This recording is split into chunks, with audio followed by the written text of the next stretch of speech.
Hello, sober army. How are you? This is Craig Beck, the stop drinking expert and the author of Alcohol Lights Me, a book that has helped hundreds of thousands of people to quit drinking in the most easy and simple way. And my God, it's cold here today. We've had the craziest week of weather. It was 30 degrees. I'm talking Celsius here. 2 days ago. I think it's 16 today. It's like, I don't know what's going on. It's freezing. I've got my jumper on. You can probably hear the heater in the background. Anyway, welcome into the weekly Happy Sober podcast. And today we're talking about why you so fat? Why does alcohol make us all fatties? What is the story with that? What's going on? Let's dig into that a little bit because there's a bit of a kind of confusion here. Because Hollywood, again, is portraying problem drinkers in a way that's not actually accurate. The kind of Hollywood, what's the right word?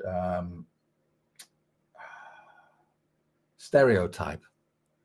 I'm 50. The Hollywood stereotype for an alcoholic is a disheveled looking individual, skinny, wasting away, drinking alcohol out of a brown paper bag, sitting on a park bench, lost everything, in the gutter, on the bones of their backside. That's the kind of Hollywood depiction of alcoholism. In 15 years of doing this, I've never really seen that. The chances are those people are too far gone for me to help. But the vast majority of the iceberg that is buried underneath the 10% that we can see are people like you and me, just everyday people holding down jobs, looking after families, looking after husbands and wives, being normal people, going to work, not getting arrested, not getting thrown in the drunk tank, or just being normal.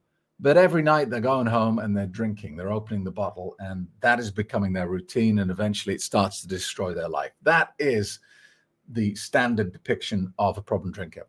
Now, the other thing that you generally find with a problem drinker is they're overweight. Most people who have a drinking problem are overweight. Why? And the answer to that is a little in depth. And around Christmas, you will see the red tops, the tabloids, the mainstream media, which is practically dying now, thank God. They'll all come out with their traditional articles about which alcohol you should be drinking at your Christmas party if you want to protect your waistline. Every single year, without fail, they churn out this garbage, and it's just so lazily written. And it basically says, well, if you're trying to control your weight, if you're on a diet, then you should stay away from sweet white wine and you should stick to vodka. Yay. Okay, brilliant. So sweet red wine has more calories in it than vodka. Okay, we get it. All right. That's got nothing to do with whether you're going to put weight on or not. That's just oversimplifying quite a complicated subject, right? So why does alcohol make you fat? Here's the answer. Because alcohol is fuel. And that's the end of it. Alcohol is a fuel. And you can tell it's a fuel because if you light it, it burns. It is a store of energy, okay? So what that means is when you put it in your body, you are putting in a store of energy. You're putting batteries into your body, okay? But the other problem with alcohol is it's also a poison. It's a poisonous store of fuel, okay? So your body now has a choice, okay? It can choose 3 sources of fuel to power you in your life at this point. Choice 1, it's going to use glucose, which it's stored ready to go in your muscles, in your soft tissue. It's ready there. It can be rapidly pulled out and it can burn glucose. And if it needs more glucose than you have stored in your muscles, the liver will jump in, the pancreas will jump in, and you will start producing your own supply of glucose. All right. So that is one way you can fuel your body. Great.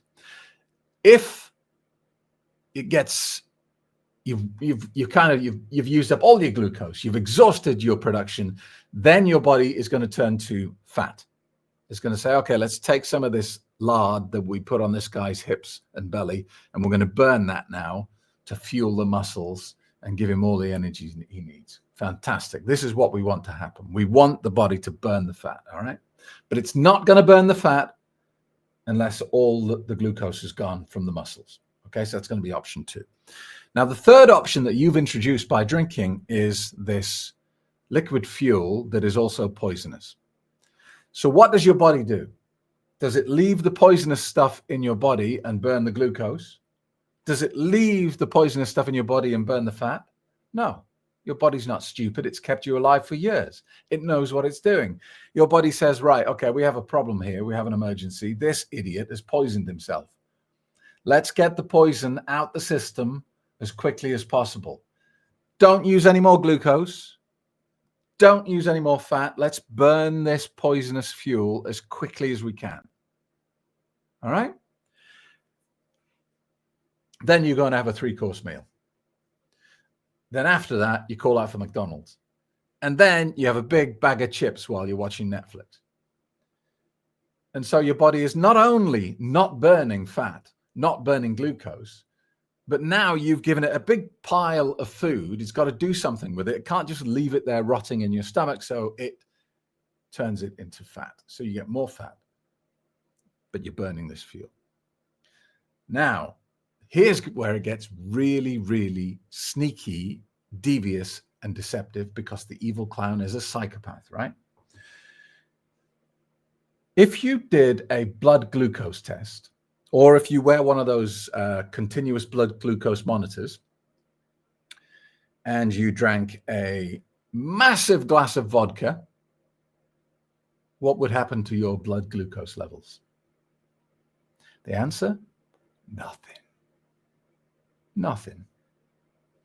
And that's dangerous, because then you assume, oh, okay, well, it does the opposite to chocolate, does the opposite to chips, it does the opposite to cream cakes.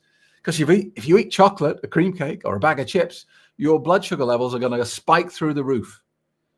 It's going to look like Mount Everest on the screen, right? Your pancreas is going to jump in and say, we got to get rid of this sugar. It's going to release a load of insulin. The insulin is a growth hormone. The growth hormone makes you fat, and you're in a loop now. Yeah. So that's what carbohydrates and sugars do. Cause blood sugar spikes. Pancreas releases insulin, combats the blood sugar, does it too efficiently. It's a growth hormone, makes you fat. But then you drink a glass of red wine, you look at your blood glucose monitor, nothing happens. I can get away with drinking this stuff. It won't make me fat. And the reason it's deceptive and devious is because, yeah, in the moment, at the time you're drinking alcohol, it doesn't affect your blood sugar because it's been burnt. Your body's not using, there's no glucose being pulled out of your muscles and into your bloodstream. Your liver's not pumping out glucose into your bloodstream. There's no need. You've got this liquid fuel that's just going round and round, and it's poisonous. So your body is burning alcohol, doesn't need the glucose. And that makes it look like it's healthier, and it's not. What you should really look at is what happens the day after you drink. Your blood glucose levels will be all over the place. You'll have spikes where there shouldn't be spikes. You'll have crashes where there shouldn't be crashes. Your body will not know what's going on. You will have too much glucose stored in your muscles and in your soft tissue. Your liver will have too much to deal with, and it'll be pumping it out at the wrong times. So not only have you got the problem that you stored a load of fat the night before while you were stuffing your face, now the day after, your blood sugar levels are on a roller coaster ride, and there's insulin everywhere, and that's going to make you fat as well. So it's a double whammy. All right. So that is why alcohol makes you fat. It's very devious. It's very evil, but you got to know this stuff. If you're trying to lose weight, if you're trying to get healthy, I will tell you this: forget about calories, forget about starving yourself, forget about drinking vodka rather than white wine, forget about all of the nonsense you think you know. Concentrate on insulin and what your pancreas is doing. All right. You want to be burning glucose out of your muscles. You want to be burning fat into glycogen. And that's what you want to happen. You don't want to be burning alcohol ahead of the other things because you've created emergency in your body. All right. If you want to learn more about this is going to be a very untenuous link. I do have a new book out all about how glucose affects your body, how insulin creates weight gain, why traditional diets fail, and how alcohol causes chaos for your body. And it is called Sugar-Coated Lies. That's the book. All right. It's brand new. It's only out a couple of days, I think. The audio book is now available on Audible as well. So if you go to Amazon or Audible and type Sugar-Coated Lies, you will see it come up. Unlocking the Blood Glucose Diet Secret for Weight Loss and Radiant Health. If you could download it and give me a review, because it's looking pretty lonely with 1 rating at the moment, that would be fantastic. But I think it's a very interesting read, but then I would say that. But if you're getting on a bit like me, because I'm 50, and you have the belief at the moment that it's much easier to put weight on than it is to lose weight, you have to read this book. It will completely change everything you believe. And I'll leave it at that. If you have any questions, get in touch with me via the website, stopdrinkingexpert.com. Drop a comment down below and let me know what you think. Thank you very much for being with me. And I will see you in the next episode of the Happy Sober podcast.